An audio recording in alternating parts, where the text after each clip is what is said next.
It is really nice to be here, and a very happy new year to everyone. I hope that you've had a good Christmas, a peaceful Christmas, or perhaps in our case a rather noisy Christmas. It's quite nice actually. It's wonderful welcoming the family home, and it's wonderful when they go as well. It sort of works both ways round. We were rather exhausted having cooked for 12 over the best part of a week and a half, so it was rather good closing the door on our eldest and her husband and our little grandsons, who are brilliant but completely exhausting. I don't know how we managed really having 4 children of our own back in the day, but it does make you feel rather older. But it is really lovely to be here, and actually when I was given that rather open brief by Ken, issues facing Christians today. But bishops aren't really used to that. You're used to being told what to preach about. So it took me a while to sort of get my head around it and think, well, what should we talk about in the talk today? And I thought, well, it'll be right at the beginning of the new year. It's the first talk that I will give in 2024. And all of us have been thinking about the new year a bit, and maybe thinking about New Year's resolutions and all that kind of thing. And I guess the new year's time to kind of think about other ways in which I need to reset my life in any way, to rethink any aspect of my life. And that's why I came up with this theme of considerate living, and particularly care for the planet. What could we do in 2024, which we weren't doing in 2023, which just demonstrates again, as Christians, our care for the planet, particularly at a time when our planet is so, as we know, so pushed and so in such need. Now, I thought, well, giving a talk on the environment, I needed to start with 2 confessions, and perhaps we can have the next slide up. This is a photo of the Lambeth Conference, and the Archbishop of Canterbury, you can't see very much there, standing in front of an enormous screen where he was addressing the whole theme of care for the planet. And then the next slide shows a duck, just a photo of an ordinary mallard duck, as the previous one was a photo of 2 ordinary sparrows, but I thought quite a nice photo. But it goes with 2 confessions that I need to make. And the first confession is this, that I'm not a scientist. I got a B in my science O-level a very long time ago, and that was when I finished doing science. And I'm rather astonished to have 2 sons and a son-in-law who are all postdoc scientists, and for each of whom this is really a very key consideration. When we have them round the dinner table, as we have done this last week, I'm afraid my B in O-level science does show, because I really haven't a clue what they're talking about most of the time. But we have produced scientists, even though I'm not a scientist myself. And the second confession is that my carbon footprint, like your carbon footprint, I guess, is probably rather too big. That there are things that I do, there are things that you do, which don't help, especially in the area of climate change. I have an electric car, that's positive, and that's the only car that I have. We cycle whenever we can. We don't eat as much meat as we used to, and probably you don't eat as much meat as you used to either, but we're not vegetarians. We do fly from time to time. I sometimes have to fly for work, and occasionally, but as little as often, we do fly for pleasure as well. So we're kind of trying to do our best to live sustainably on planet Earth, but I'm aware that still, compared to many parts of the world, we do have an overlarge carbon footprint. So I'm not a climate scientist, and I'm not a sort of exemplary role model in this, but I am a Christian leader, I'm a Bible teacher, and I'm also a member of the House of Lords. And each of those things does put me in a place where I can speak into these themes, and hopefully do so in a positive way. And why I think it's important that we speak into these themes is partly because the planet, as we know, is in such a critical place, and partly because of my own Christian conviction, which I know will be shared by many of us, most of us perhaps in church this afternoon, which is that God has created this planet. He's made us stewards of this planet. He's asked us to look after it on his behalf, and also on behalf of the whole plant and animal species that live upon it, and we're not doing very well. In fact, we're making a real mess of it. And you may know that the Anglican Communion and the Church of England, of which it's a part, has a mission statement. It says there are 5 things that are part of our mission as a church.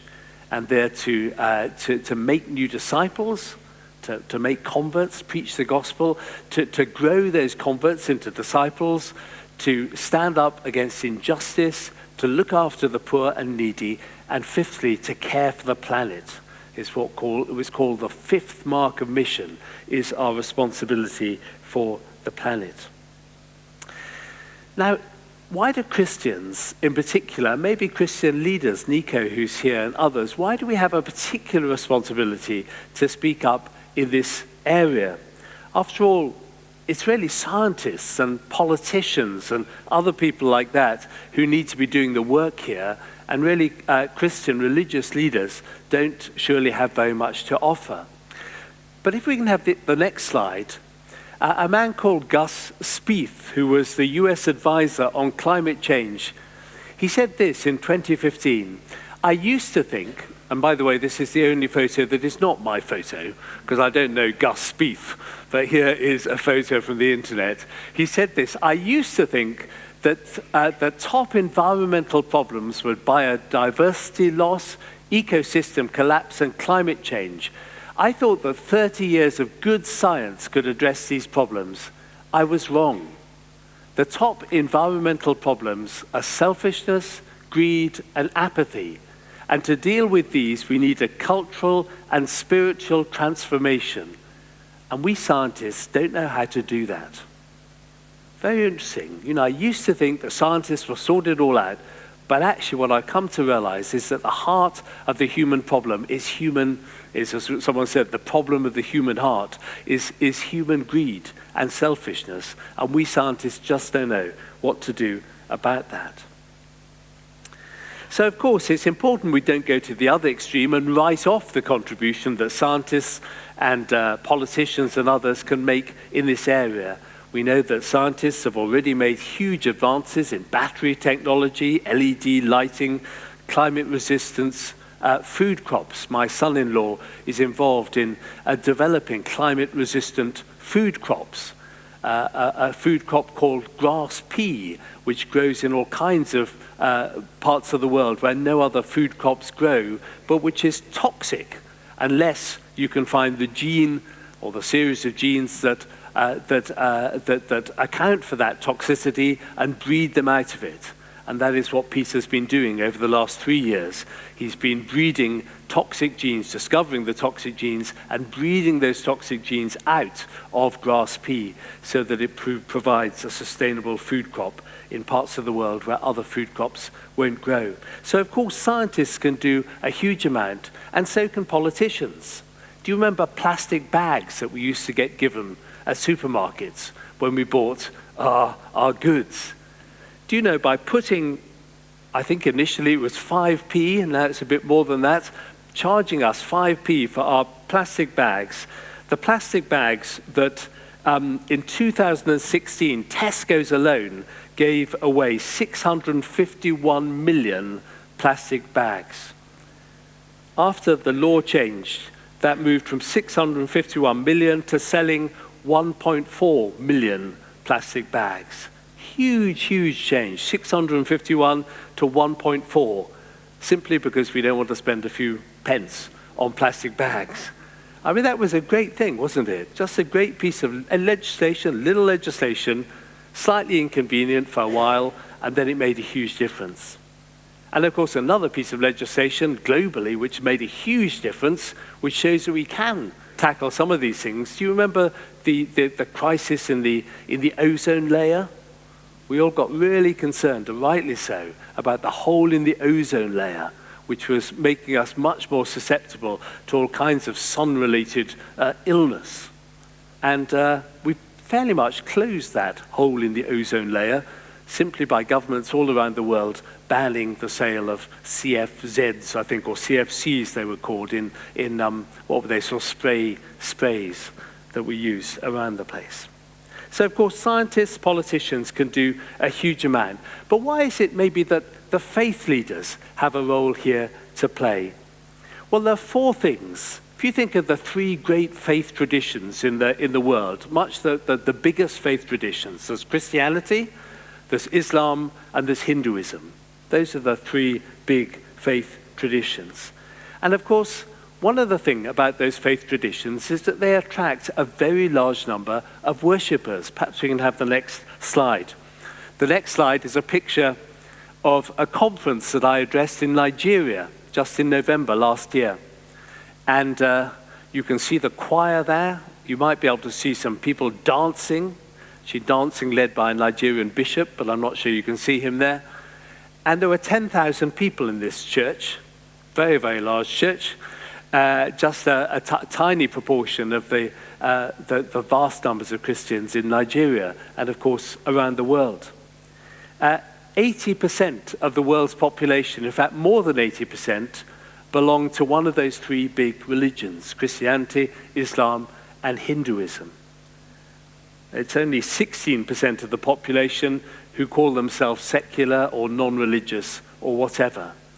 Very easy to forget that, isn't it, in our culture, where, of course, that proportion is far, far larger. But globally, it's only 16% of people who say, I have no faith. On top of that, of course, the great faiths have sacred scriptures. This is a picture of an amazing book, which is housed in the library of my old college in Cambridge, Corpus Christi College, Cambridge. It last came out of Corpus Christi College at the coronation of King Charles III, because it plays a very key role in the coronation of King Charles III, of every monarch. And this is the book, the gospel book, that Pope Gregory VII gave to St. Augustine when he charged St. Augustine to bring the gospel to these shores. And of course, St. Augustine went on to become the very first Archbishop of Canterbury. So it's an amazing historic book. And that's the famous page that has a picture of Luke. It's just the beginning of Luke's gospel, that page. So each of the faiths have sacred scriptures. And of course, our sacred scriptures speak of God as the creator of the world, a beautiful world in which all of God's creatures find their place. And we as human beings are called to pastor, to rule over, to look after God's creation. And they also speak, of course, of our special responsibility for the hungry and the homeless and the poor, who are those who are most affected by climate change.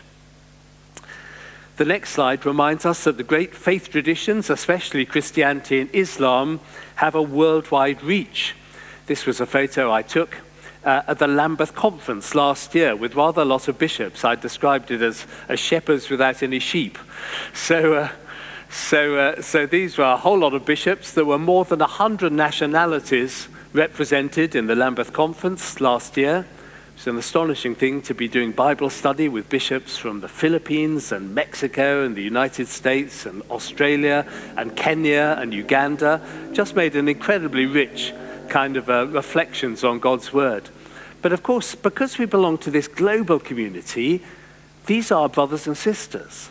And so when we hear of flooding in the Philippines or in Bangladesh or in Pakistan, a third of Pakistan was underwater at one point last year. When we heard of that, it's not just those people out there. These are brothers and sisters. And I've been privileged, and I'm sure you've been privileged over the last decades to meet some of them. Some of these are brothers and sisters in these parts of the world that are most affected by climate change. It's another thing that the great faith traditions offer. And the final thing, and you might think this is a slightly odd photo, this is from Dartmouth, or near Dartmouth, the River Dart, and a cow looking over the rather nice view. Of course, religions take a long view. They take a long view on life. We've been around for a very long time. And we're not dependent on elections. We don't have to woo the electorate. We can speak unpopular messages from time to time. And that, again, gives us some that makes us perhaps ideally placed to speak into some of this spiritual and cultural transformation that Gus Beth said is really needed if we're going to find a way through. Now, of course, we need to be a bit humble here as well, because faith has not always played a very positive part in this. It was the Christian nations who kicked off the Industrial Revolution, especially our own nation. And we've since learnt some of the negatives. The Industrial Revolution produced many positives, but of course we've since learnt some of the negatives, especially in terms of global warming.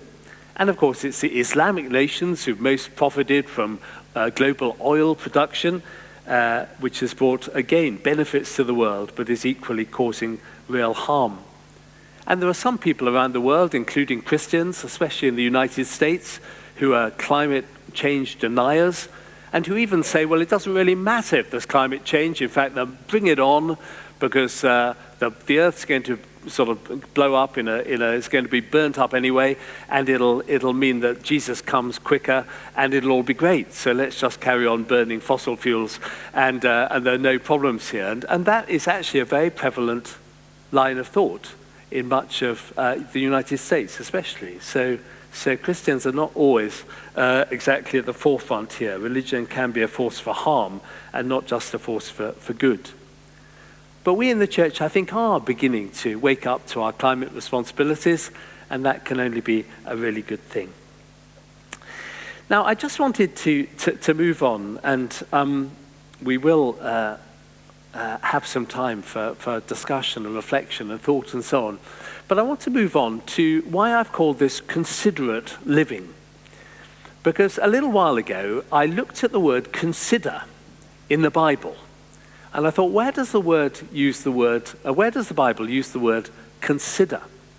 And consider is a really good word, isn't it? Consider says, stop what you're doing for a while, just stand back a little bit, reflect, think, meditate. All those things that in the Western world we've become so bad at for many of us, especially for those of us who are charging around cooking for 12 people at Christmas for 10 days. And how do we actually consider, how do we reflect and take time to do that? And consider, of course, also has another meaning in our country. When we talk about considerate, it means actually being caring towards other people. And it's really interesting, isn't it? Those two things, consider, taking time out to reflect, and then being caring towards other people, kind of come together in that one word, considerate. And we know that hurried living, rushed living, times when we don't take time to consider, tend to be times when we rather elbow people aside, or we don't give them the time that they need. And so that's, I guess, the connection which brings those two meanings of the word together. But where does the Bible talk about consider? I came up with 7 verses, which I hope will help us as we reflect on this a little bit more. So let's have the next slide. This was a photo just taken from the bottom of our garden. Actually, it could have been taken in our garden because we've got deer in our garden that we regularly try and chase out, but they come back. So anyway, this was not in our garden, but taken from the bottom of our garden. And the first verse is from Job chapter 37 and verse 14, where Elihu, who's the only one of Job's comforters who has anything sensible to say, Elihu says this: stop and consider the wondrous works of God. Isn't that a lovely verse? Stop. Stop. Considering is about stopping. Stop and consider the wondrous works of God. So Elihu, he's the youngest of Job's comforters, but he's also the only one who talks any sense. And in the very next chapter of Job, in chapter 38, you may remember the Lord gives Job a kind of whistle-stop tour of creation. He just takes him round creation in an amazing way. It talks about the land and seas, thunder and lightning, lions, mountain goats, wild asses, lovely description of ostriches, horses, hawks, animals of the deep. It's a kind of whistle-stop. It's a kind of David Attenborough, all in one go, towards the end of Job. And that word stop and consider the wondrous works of God. Because part of the problem is this kind of frenetic pace of living and our increased detachment from the natural world. We don't actually stop and think, where's this food coming from? we don't stop and think, well, should I be eating strawberries in January? Or is there something a bit odd about strawberries in January, which should make me stop and think, where did those strawberries come from? And it was probably air freight that brought them here, because you can't bring strawberries on boats, which are much more environmentally friendly.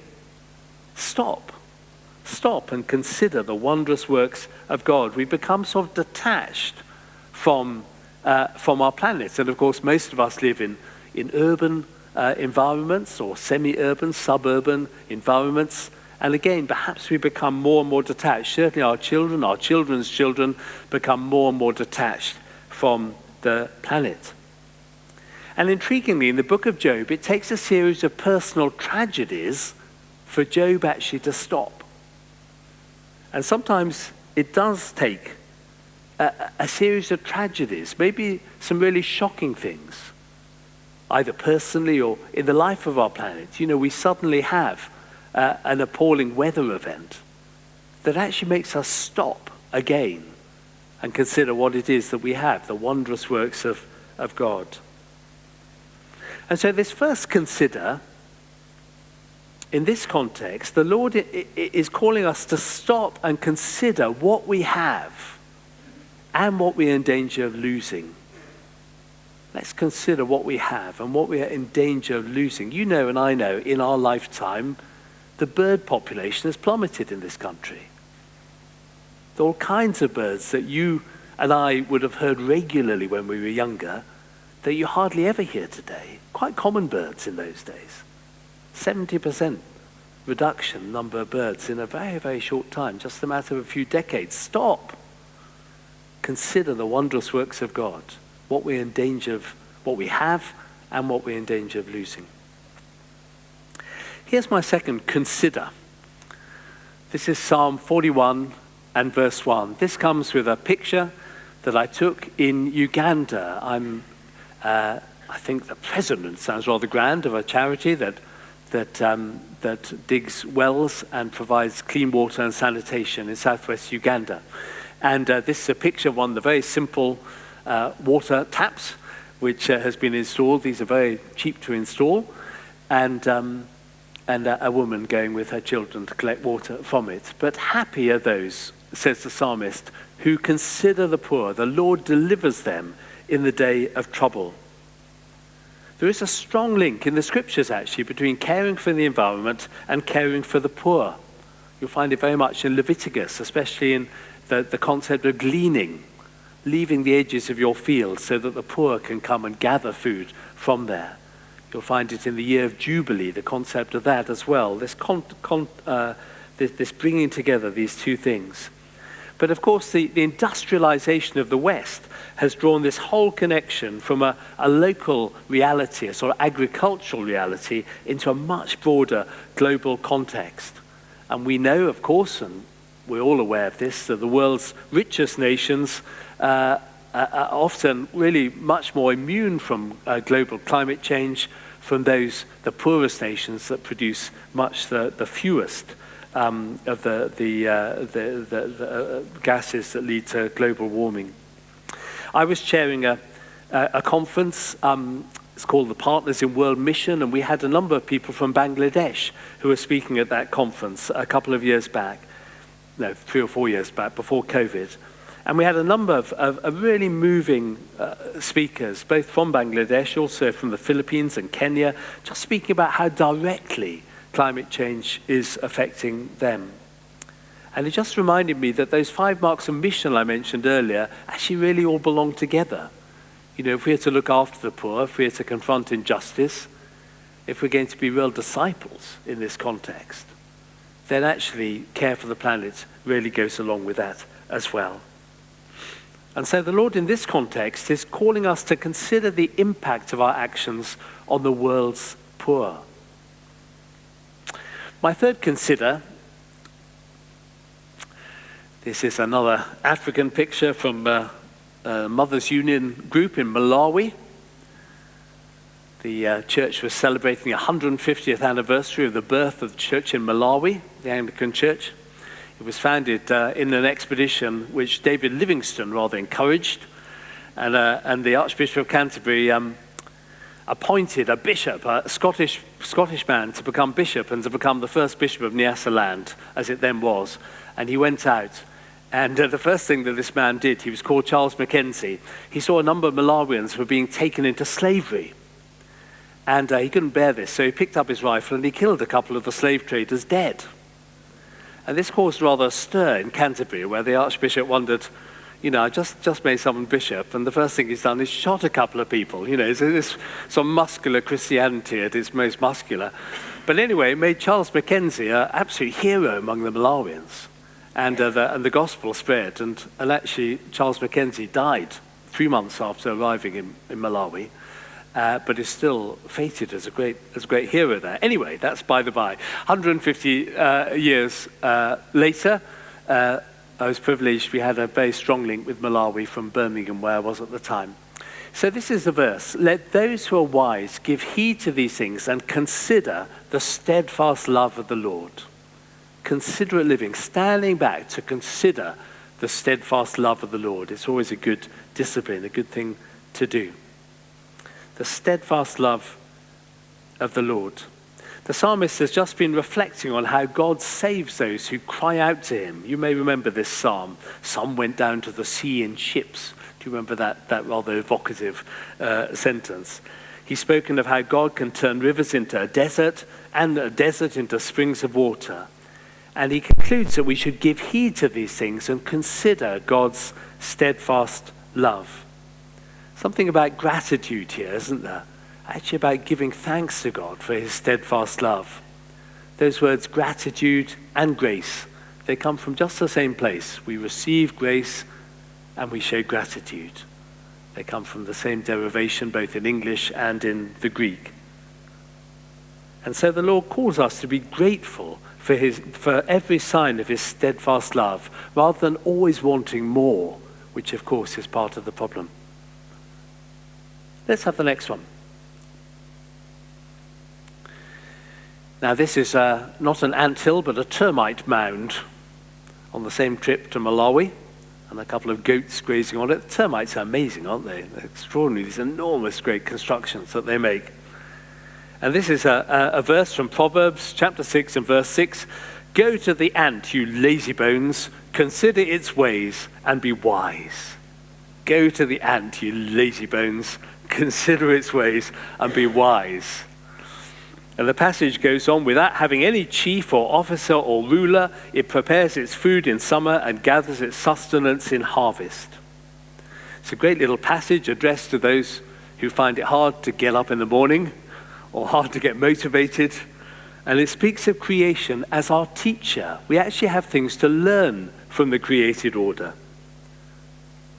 And in this case, what we learn is the ability of the ant to be a self-starter without being told by a head ant what to do. And of course, that's quite a big theme in some of the David Attenborough documentaries that I'm sure you've enjoyed as I have, which often give minute attention to animal behavior, and in some instances, to what we might learn from that. The Lord, in terms of Proverbs 6, encourages us to recognize our place within the whole created order and to learn from the humblest of our fellow creatures. This is, I think, another photo taken from that trip to Malawi. And a verse from Hagi. Hagi is the prophet who is one of those who goes back to Jerusalem after the temple's been destroyed and everything's gone horribly wrong, and the place been destroyed. And then the people have started trickling back, and they've got back, and they're beginning to build their houses, and they're building rather nice houses. They're managing to, find nice things, but they haven't bothered to rebuild the temple. And Haggai says, why is it that you're living in these paneled houses and you haven't even bothered with the Lord's house? And in that context, Haggai says this. Haggai uses the word consider a few times, but he says this: consider how you have fared. He says, you have sown much but harvested little. You eat, but you never have enough. You drink, but you never have your fill. You clothe yourselves, but no one is warm. And you that earn wages to put them into a bag with holes in it. In other words, he's saying, you've got holes in your pockets, you're getting money, it all seems okay, but actually you never have enough. And so he says, consider. And then from that point, he says, you need to put God first. You need to get going on the building of the temple, because only then will God bless you in the way that he longs to do. And once again, there's an ecological message here that as the land becomes increasingly difficult to farm in some parts of the world because of the greedy consumption of the world's resources in others, in Haggai's terms, the Lord confronts our human selfishness and calls us to consider and to repent. Let's have the next slide. This may be the consider. If you thought of a consider in the Bible, this is probably the first one you would come up with from the Sermon on the Mount, where Jesus says, first, consider the ravens or the birds of the air. They neither sow nor reap. They have neither storehouses and barns, and yet God feeds them. And then he goes on, consider the lilies of the field, how they grow. They neither toil nor spin. Yes, I tell you, even Solomon in all his glory was not clothed like one of these. And there's a series of photos. The one on the right at the top, I was particularly pleased. I have a little series of photos of first a mother woodpecker and then a father woodpecker coming and feeding the chick. And the chick with a lovely sort of fluffy red hairstyle, rather sort of Bart Simpson-y, but red sort of hairstyle, kind of putting his nose out of the hole and having mother and father coming and feeding him over just about a 5-minute period. And so once again, creation is our teacher here, but in a more passive way than the ants. Jesus says to us here, stop being so dominated by fear and anxiety. That would be a good New Year's resolution, wouldn't it? I'm not going to be so dominated by fear and anxiety this year. Well, Jesus says there's a way to do that. And the way to do that is to take a walk, if you can do, in the countryside. Take a walk. Just have a look around you. And just take some time considering, again stopping and considering the birds of the air and the lilies of the field. Partly why I enjoy photography so much, because actually photography makes you consider. I tend to, on a walk without my camera, I tend to just walk and walk and walk, and I want to get my steps in, and I want to rush back in order to prepare a sermon for Howell Hill. And so it tends to be a rather rushed kind of affair. But actually photography makes you think, no, I'm going to go on this walk with a purpose. And I'm going to pray as I do that, and I'm going to just see what there is around me. So consider the ravens, consider the lilies of the field. They don't strive, they don't work in that sense, but somehow that walk in God's good creation, spending time considering, brings us joy and peace and a renewed sense of perspective. So I think in that sense, this verse is saying, get out more. Jesus is saying, if you can, get out more. If you can't get out, that's more of a challenge, but enjoy David Attenborough. Just spend some time sort of considering, reflecting on the beauty of the world around us. And then my final slide is perhaps a rather unusual one. Now, this is my Ridley Hall cell group. So we were all at theological college together. And the photo at the top is the cell group in 1988. And the photo at the bottom is the cell group earlier this year. And if you look very closely at the photos, you will see that we have changed rather a lot since 1988, and perhaps that's not surprising. And some have got rather balder, and some have got rather fatter, and some have got glasses that hadn't got glasses before. And the young men who left Ridley Hall in 1988 are now approaching retirement and becoming grandparents and all the rest. And this is a group of people whom we have met together every year, except COVID year, since 1988. We've done so for 48 hours at the beginning of May, and it's been brilliant. And we've seen each other through, in some cases, getting married, through having our first children, through curacies, through incumbencies, in some cases through becoming deans of cathedrals or bishops or missionaries in other parts of the world. And we met up religiously every May for 48 hours in order to pray for each other, to play croquet, which we normally do. In fact, that's just the croquet lawn behind us in the rather nice place that we meet. And that's us. And this final consider is from Hebrews in the New Testament, chapter 10 and verse 24, where the author says, let us consider how to provoke one another to love and good deeds. And that is actually what my Ridley cell group is doing. We're provoking one another to love and good deeds. We're saying, keep going. Keep following Christ. Keep running the race. And we've at times rescued each other from very difficult situations. And at any one time, any one year, there's normally one person who's been floods of tears because life is really challenging, and others who are rejoicing. And it's been a great privilege to share life with these other godly men over the past 35 years or so. But let us consider how to provoke one another to love and good deeds. There's a rather nice Bible study you can do where you look at every one another in the New Testament, and you can find them if you look online or in a thesaurus, what are they called? I always look online these days, but one of those books that has everything. Look at the one another's.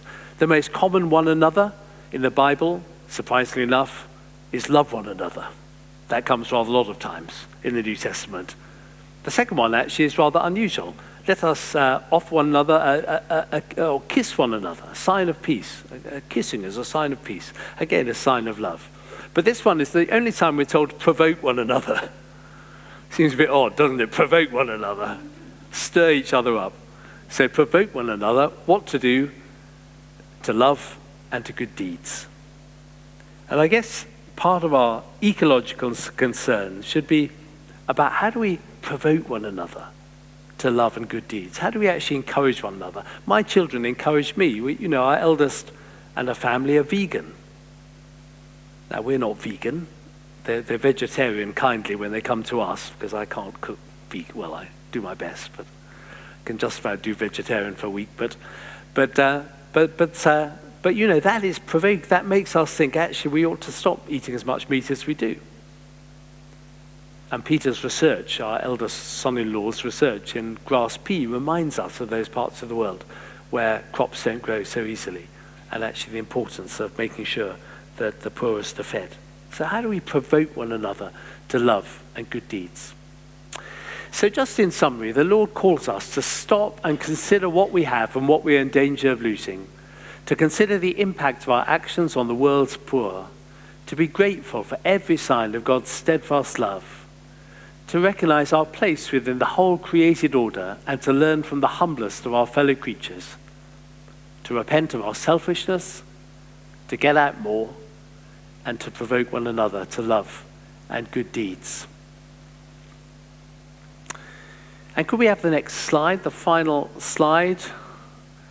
Rather lovely Goldfinch on the left. And can we go back? Yes, sorry. Can we go back to the previous one, just so I can make these slides available, by the way, if people want those. But yes, do take photos of that if you like. And once again, rather lovely Goldfinch in Devon a couple of years back, and a puffin on wonderful Welsh Island last year. It's a discussion. What has most struck me from the considers? Are there any of those considers where you particularly thought, oh yes, I ought to think about that a bit more? And what might be my New Year's resolution, my New Year's eco-resolution in 2024? What might I do differently? It might just be a very little thing. But what might I do differently in 2024, which will both show and reflect and be a sign of my commitment to the planet? Can we do that? Maybe just the person sitting next to us, or threes, if there's a three. Just have a little conversation on that. And then if there are any points people want to make or any questions you want to make, then that would be great. Have about 5 minutes for that, maybe. Good. We're just going to take a few thoughts or questions or suggestions or ideas from around, and then we'll wind up. I think lunch is calling fairly soon. Actually, I'm very glad I'm speaking before lunch, because speaking after lunch, I've discovered, is quite challenging. But yes. I'll come in now. Just to add to what Bishop Andrew just said on the lunch thing, I have a little party piece that you heard in May on what is the world coming to. I've done that more than once for Proverbs. Some of you are part of Proverbs. Proverbs served me with wine when I arrived, and lunch and coffee, and then we all sank into our chairs, and by the time the speaker had welcomed me and given out the notices, a quarter of them were asleep. And that was on a good day. Yeah. Can I ask you a question, just briefly, Bishop, about what the churches are doing around? I mean, you talked about having eco-resolutions. Yeah. Any brief examples from around the diocese of what some churches are doing on this question of conservation? Yes, so you may have read that the Church of England has committed itself to a very daring timescale in this, to make sure that our church is carbon neutral by 2030. And originally that was 2035, and then there was an amendment at General Synod, which was just passed. I think 2035 may have been a little bit more realistic, but 2030 is the current target. So in this diocese, we've been helped hugely. Our church schools, to begin with, have received a very large grant, which means that 40 of our church schools, which is about half of them, will be able to be carbon neutral as a result of that, the work that will take place from that grant. So that's been a really good and positive start. We have done an audit of all our churches in the diocese, just to see where we're starting from in terms of carbon footprint. And obviously, of course, the churches with much the largest carbon footprint, surprise, surprise, are the churches which are used much the most often. So a church like this would have a very large carbon footprint because it's used, it isn't just locked up on a Sunday morning after the morning service, but it's used throughout the week. And so we're particularly looking at churches with the largest carbon footprint, which have that footprint for good reasons, not for bad reasons, but in order to say, what can we do to actually help churches meet that aim? We do have some money in that, and we also have quite a lot of expertise, which is growing.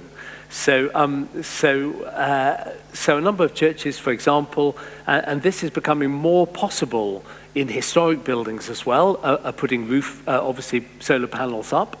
Quite a lot of our churches in the diocese now have solar panels. Do you know King's College Chapel in Cambridge now has solar panels? Now, if King's College Chapel in Cambridge can have solar panels, from a historical point of view, then anywhere can have solar panels. My daughter, who's very involved with this in the Diocese of Norwich, they've actually managed to find solar panels which can work in medieval churches.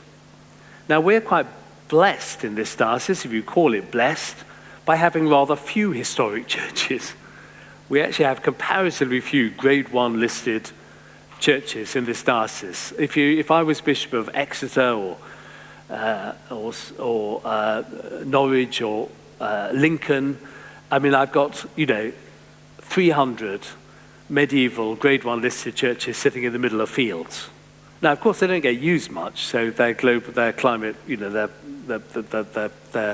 carbon footprint isn't great, but it isn't huge. But that's still quite a problem. In this diocese, actually, most of our churches are Victorian, with some exceptions, quite a lot of exceptions. And actually, putting solar panels on Victorian churches is relatively straightforward. Putting solar panels on that roof there would be hugely advantageous. And I think it's something really worth thinking about, because it would also long-term save fuel bills. It wouldn't do for a while, but it would long-term save fuel bills. And I think just thinking about those sort of things is really important. So there are a lot of churches around that are leading the way. There are some that have their Gold Eco Church Award, and many of them have Silver Eco Church Awards. And there's a lot more to be done on this, which you'll be hearing about in the next year, and indeed in years to come. Thank you. Now, any questions or comments from anybody who's talking at all here? I'm looking round. I know you're thinking about lunch, but actually, Graham. I'm quite impressed with what a particular finance company has done recently. 50% of the country does not know what wetlands are for. And Aviva is giving £21 million to the Wildfowl Wetlands Trust to develop more wetlands, because if they don't do that, their business will disappear. So they take that sort of thing seriously. And I'm very impressed with that.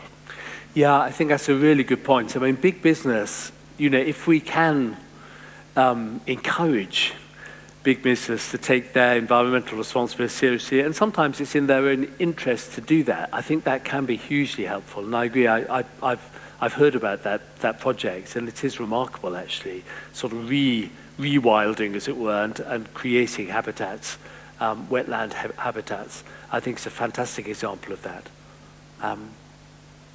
If you happen to be a shareholding company, you can obviously use that shareholder privilege, and not least to encourage good behavior as well as challenging bad behavior. I sometimes think actually encouraging good behavior is much more likely to result in better behavior than just writing endless letters of complaint. People in positions of authority, I know this well, get plenty of letters of complaint, and the danger is that particularly, that they can just wash over the heads of business leaders or politicians or whatever else. If you see good things going on and you comment on that can well, create a really positive way forward. Yeah. Thank you. Yeah, one here.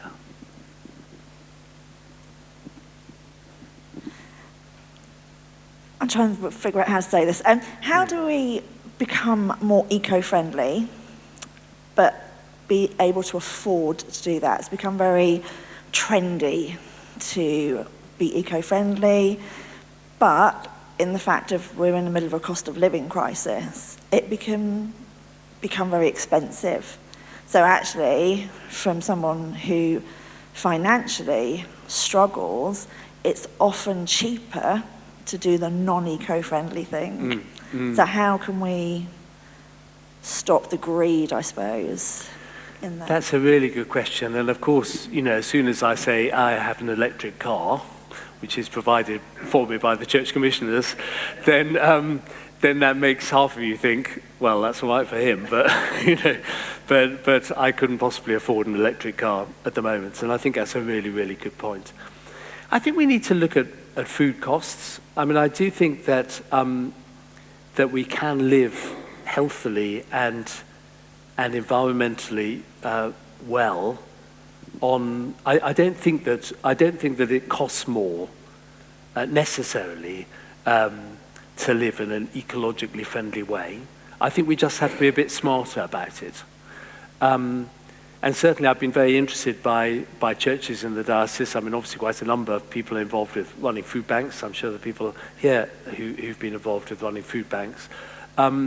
There's some quite interesting examples of fresh seasonal fruits and vegetables being offered, by churches, along with cookery lessons. There are 3 churches I know of in the diocese that offer cookery lessons in more challenged parts of the diocese, where actually people don't know how to cook on a budget, and where often they are then getting junk food in, which is not healthy and often environmentally pretty disastrous. And actually thinking in those ways, other ways in which we can help one another in those ways, and especially those who are at the forefront of the cost of living crisis. I guess fuel bills, I know it's easy. I don't want to just say put on another jumper, but there is a sense in which we do have some choice about how warm we heat our houses. For some of us, that'll need to be warmer than for others because of our circulation and all the rest.